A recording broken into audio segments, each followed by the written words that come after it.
सखी आसिला कार्तिक मास करुथा नीति हविष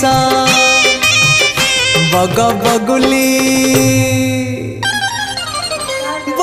बगुली छाड़िले आईस करुथा नीति हविष सखी आसिला कार्तिक मास करुथा नीति हविष करुथा नीति हविष।